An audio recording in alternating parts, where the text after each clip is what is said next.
Hello there guys, and welcome on back into Floating Andy Farming Sim with me, Floating Andy. Ooh. How are you guys doing today? I hope that you are all doing well, and welcome on back into the Farming Sim series, where last episode we left off after we got all the equipment over to our farm. Also, around the YouTube channel at the minute, we have some tutorial series coming up. I'm going to be teaching you guys all the basics around the farming techniques that you should use to make sure that you are following the simulation. However, I will also be showing you guys some of the cheeky shortcuts that you can use to save yourself a little bit of time if you're going for a more fun arcade experience, which of course, as we know, some players will be. But that is pretty much all that I have to say for now. I suppose all that I can really say is that we are going to go ahead, skip some time here, let these crops grow on in, and I'll be back with you guys when we are ready to go ahead and harvest. And as you can see here, at 7:22 the day later, we finally have two fields that are ready to be harvested. So let's go ahead, jump on into this beautiful class harvester right here. Let's get it turned on after we unfold it, of course, because I forgot to do that bit. So we got some beautiful sunflowers first up, and then we will be following it on with the soybean. But yeah, I think that these sunflowers actually make pretty good money. As far as starting fields go, I think we got a pretty good one. Quite enjoy it. It's quite therapeutic to go up and down the field. I'm going to be doing a combination of both. I'm going to be doing some of this myself. We will hire it off to a worker as well, purely because I'm a one-man army and I'm doing my best to do a little bit of everything. And again, one of the quite nice things about going ahead and doing it yourself, especially early in the morning, is that as you drive down towards the direction of the sun, you get to see it coming up over the hills there, over the mountains. And yeah, the colors in this game, you can see there, we are in October, so it is autumn time, and the trees have all of their autumn colors on, looking absolutely beautiful. In FS19, things were a little bit block colors, you know, trees were green all year round, and that was what you put up with. You know, the sun came up and it went down. But in this game, the colors are vibrant and the textures come through quite nicely, and there's a good amount of sun shaft that comes through when it peaks over the top of the mountain, and it really sets the environment quite well. You know, you can see the ripple off the water of the sun in the sky. If you enjoyed FS19, there are a couple of bugs with FS22, it's granted, okay? The game just came out, there's gonna be a couple of teething problems, but on the whole, this is a better game than FS19. So if you enjoyed FS19, if you're looking for a bit of a change but you're not sure, just go ahead and get it. If you can find it on sale somewhere, then great. Go ahead and save yourself that little bit of money as well. Call of the Wild is another game that I play. It's a hunting game, and that is based on animal conservation, and it's got a worldwide map. So there's areas on it like Germany, New Zealand, North America, Africa, different reserves that you can go and hunt at, and they're coming out with a new one, which is going to be in Mississippi in the USA. And one of the new hype moments about that is going to be the alligators that are coming with it. It's the first time that we've seen a reptile in the game, the first time that we've seen an aquatic animal in the game. So obviously, this is my first sort of YouTube series, so to speak. Obviously, we've done the Call of the Wild stuff in the past. However, we haven't ever gone for a dedicated following on from one to the next episode kind of style. And I'm really excited to see how it goes down. Now, I know that we got a really good reception on episode 1 from you guys. Seemed to quite enjoy the video that came out, so thank you so much for that. I do appreciate it. Which does bring me on to the one video plug of the day. If you are enjoying this series or the video, consider subscribing. I am trying to hit 1,000 by the end of the year. It's ambitious, I know. Let's go ahead and get this crop offloaded. But like I say, guys, with me asking that you guys go ahead and drop the sub, it is something that I do fully intend on earning. It's not just one of the things where I expect you to go ahead and do it just because I say, but obviously I'm always going to go ahead and suggest it out there just in case some of you guys happen to forget. We'll now slalom our way on through to the regular header, and then as we come over to the field here, we can go ahead and get this hired worker underway. So there we go. Right, on to the next task of selling these sunflowers. Now we need to find out currently on the map where the best price is. So what we're going to do is we're going to go into our main menu, and we are going to go onto our price index, which gives us all of the prices currently available for our crop, and it is sorted out per crop as well. So you can see these are the selling points and these are the crops in question. We'll go with sunflowers, and we can see here that the current sell price is 2,000 2,338. That's the best one. Arrow here indicates that the price is currently going up. So there's a couple of different symbols that you guys need to be aware of. The green arrow going up means that the price is on its way up. A blue arrow means that it is in great demand. Now that means that usually they will be paying a much higher price for the product than they usually would because they are in great demand. They need it immediately, so they are willing to pay that extra price. Now then, they may still not be the highest paying sell point on the map, so do be careful with that. We have the red arrow going down, which means that the price is falling dramatically. There's a possibility that these will go up and pass it, and I am going to skip time a little bit more to see how quick this price is going up. Well, I have just sat here skipping time, and as you can see, this one has massively overtaken the grain elevator, so I'm glad that I gave this one a little bit of time to come up in price, because if I didn't, I might have ended up missing out on almost 100 euros per 1,000 liters, which is actually quite a lot. Alrighty, this one has now been sat here on 2,033 for a little while, so I'm going to go ahead and say that this will be its final price. Now, I think that we are in for a little bit of a drive, which is okay. So it is all the way up here, which means that we will have to go ahead and drop the grain off at the train yard. One of the things that I do have to say about this map is that it's absolutely beautiful. Driving on around here in the JCB, one thing that I'm always looking out for is the scenery, and there's plenty to see in this map. It's obviously a little French map. I know that the last map that came out for FS19 from Giants themselves was obviously part of the Alpine DLC, which means that, again, it was sort of in the Alps, which I know that obviously a lot of areas of France are. So it follows on kind of, and it sort of fits the theme for what they were going for towards the end of FS19. You know, whether it be the sort of the trees that you go by along the road, or the little hot air balloons up in the sky, or even that beautiful flowing river that you drive by, you know, there's always something for you to look at and sort of admire with the game, which is something that I haven't often felt in Farming Sim. You know, any of you guys out there that have been in my streams, I haven't had a single person from the Farming Sim community that has been negative or has been a bad influence on the stream, so a massive thank you to all of you guys out there for enhancing the stream and making it a more enjoyable place to be. I would encourage you guys, if you haven't ever been over to Twitch, or even if you have, come along and try it out and see what we've got going on. And also, if there's any of you guys out there that don't currently have this game, but you're thinking, you know, it looks really good, I would love it, but I just can't afford it right now, we do give away a copy of Farming Sim 22 every single Sunday. So this is one of the things that I have noticed here, okay? So you have all of these sell points here, and you have the flashing point that's even behind us. But the actual place that you need to go ahead and drop the grain off for the train is actually over here. Now, you guys will have seen this from the first attempt at the episode 1 that we did first time round.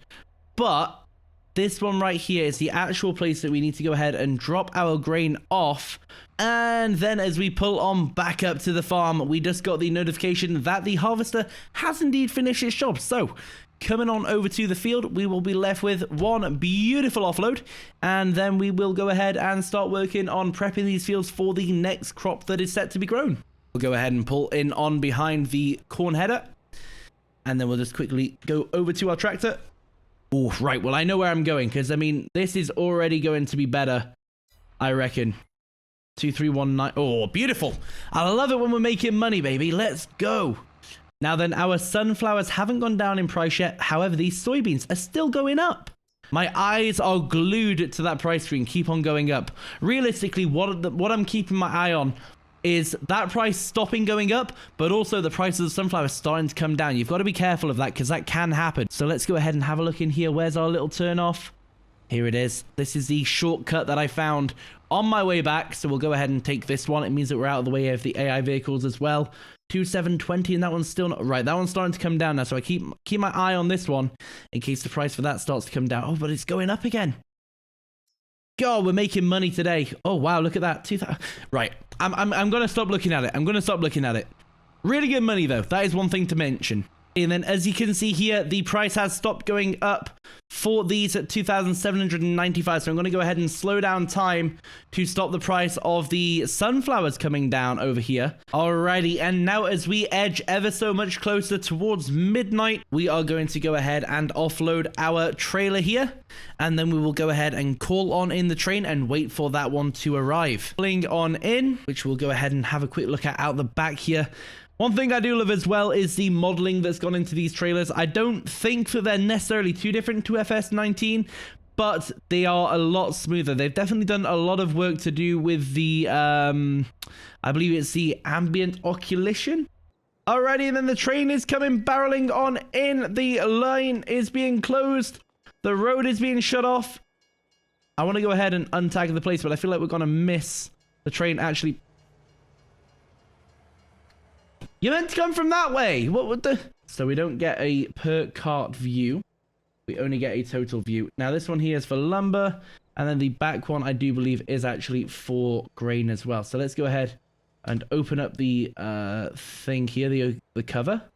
Apparently not. Let's see. Ah, that last one is not a grain trailer. That would be why. What about here? Do we get the option now? There it is. Start filling. Perfect. Soybeans. So we'll go ahead and fill this one up. Sunflowers as well. Now let's have it head off this way then. And let's see how much money we make. Hopefully we make a really good amount. So we've got 17,000, 18,000, 19,000, and 19,031 liters, give or take. Let's go ahead and get that one sold off. 51,000 made. Let's go. That's really good from just 2 fields.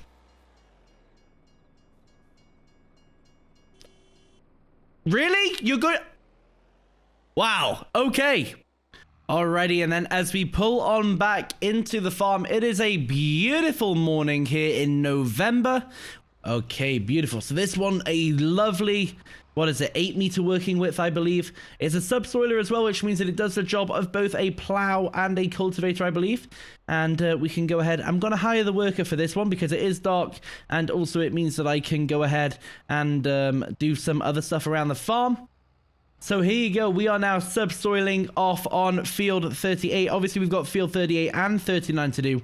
But this subsoiler and JCB combination looking beautiful, if I do say so myself. And I can't wait to see it when it's a little bit brighter. In fact, we're going to skip time just a little bit to make that happen that a little bit sooner.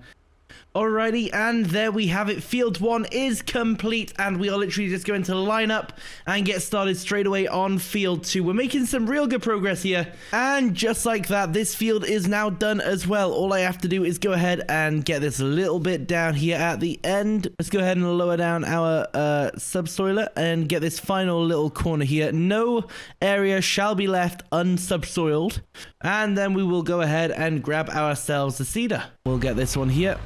Now we are going to go ahead and change the crop over to soybean. And because it has the ability to fertilize, what I'm going to do is I'm going to use the hired worker again. This seeder should actually cultivate as well. It does have the direct drill feature. And then just like that, that is one field done. Soybeans planted. Now I know that I'm skipping quite a lot of the field processes here for you guys. Although, then again, I'm sure that there's not too many of you that would blame me for skipping the point at which the tractor goes forwards and then backwards and then forwards and then backwards, and you get the point. Alrighty, and then good morning everybody. It is now 8:25 on the December month, because obviously all of our months take only 1 day. Alrighty, it doesn't really matter which order we do this in, as long as we get both onto the field. So let's just go ahead here and see which one this is going to be. This is our herbicide. Perfect. This will hopefully stop some of the weeds and flowers growing through our crop, and will destroy the, obviously if they do go through, it will destroy the quality of the crop. So in herbiciding the field, you actually prevent that from happening and make sure that your crop, again, produces a higher yield, which is obviously what we are hoping for. Now then, obviously one of the advantages with going with this one here is the sheer size of its working width. I mean, let's go ahead and see how far this one's actually going to go out, because I feel like we can almost do this field in one pass. It's going to be crazy. So there we go. This one, an absolute mammoth, and we will go ahead, get started on the field. Right, the important bits are done. Both fields herbicided. There we go. We can now go ahead and drop off what is left in the tank here, go back to the shop, get the liquid fertilizer, have that run over the fields as well, and then we can go ahead and let the crop grow. Now this is the usual way that you do your fields, ladies and gentlemen. There is an order that you must do it in to make sure you're doing it correctly. It's a little bit more complicated when you start to implement things like liming the field and then fertilizing the field and plowing it and cultivating it and all the rest of it. We're going to keep it a little bit more basic than that, okay? We're probably not going to actually sit around liming the field all that much. But when it comes down to it, we will go ahead and do our best to keep it as realistic as possible. If there was one question that I would have for you guys after playing this game for the week that I have, my question would probably be, what has been your favorite aspect of the game so far? Okay, so here you can see that we have the fertilizer now working on the field. Alrighty, that is one field done. Moving on to the next now. I have been thinking to myself, a lot of this episode has just been me bringing something to the field, starting it, and then showing you it when it's done. And to be honest, I'm gonna have to try and work on the balance between what I show and what I don't. My biggest fear is that I go ahead and leave it all in, and then it's just literally like a 3-hour episode of just going up and down on a field, which is, you know, it's what I'm sitting through. But it's obviously maybe not what you guys want to watch. So I'm going to have to try and work hard to make sure that I get the balance right between what you guys want to see and also what's going to be boring. So I do apologize if I'm cutting out quite a lot. It's not intentional. It's purely just so that I can try and figure out the best way of managing the content. So do bear with me on that. I'm sure that we will improve on the ratios as the episodes go on. However, for now, we are working with what we've got, and we are going to go ahead and finish it up on this field here. As you can see there, my fertilizer isn't going down because we are using the hired worker for it, who apparently gives up halfway down the field. But that's okay. He's going to go ahead and do his turning thing. Now, I find the way that this trailer works here very confusing. You go to turn around a corner, and then out of nowhere, the rear axle of that trailer disconnects from the body of it, and then it ends up going all over the place. So you can never just line it up straight. You always have to recompensate because it's turning, and then all of a sudden it turns too much, and it's frustrating. But I suppose that might be the way that it is designed in real life, and it might be something that you can turn off, but I just haven't seen the way to do it. But yeah, I find that really difficult to try and figure out how you're actually meant to go ahead and maneuver the trailer to go around a corner. Because obviously it'll be rigid when you're in a straight line, and then it'll be rigid for the start of the corner, and then it'll all of a sudden disconnect. And the trailer, it just goes. Let me show you here. I'll show you an example.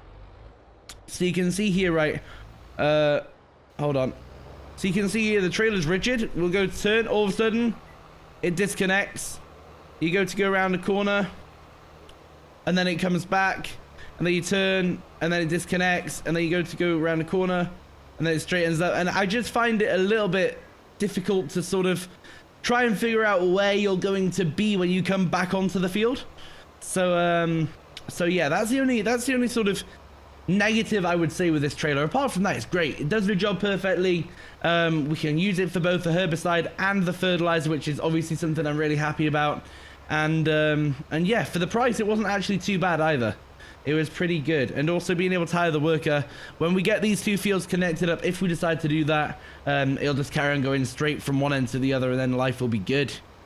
The only thing that does frustrate me, though, is that they do tend to leave out this bit at the end of the field. Like this bit here, look. Now, if I want to line this up, I want to try and, so it's rigid axle, right? So you think, okay, I'll turn here, and then all of a sudden the trailer turns with you.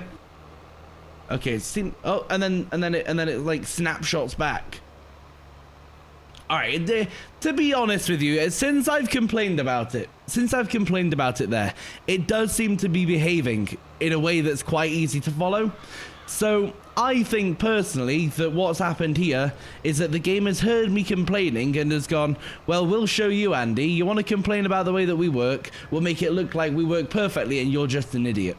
Which may be valid. I'll leave that one to your judgment. But yeah, so it does seem to be okay. And we'll definitely be able to work with it. That's the important thing. As long as we can work with it, then it's not that big of an issue. So as we finish up this field here, we'll go ahead, disconnect this one, fold away our trailer. There it is.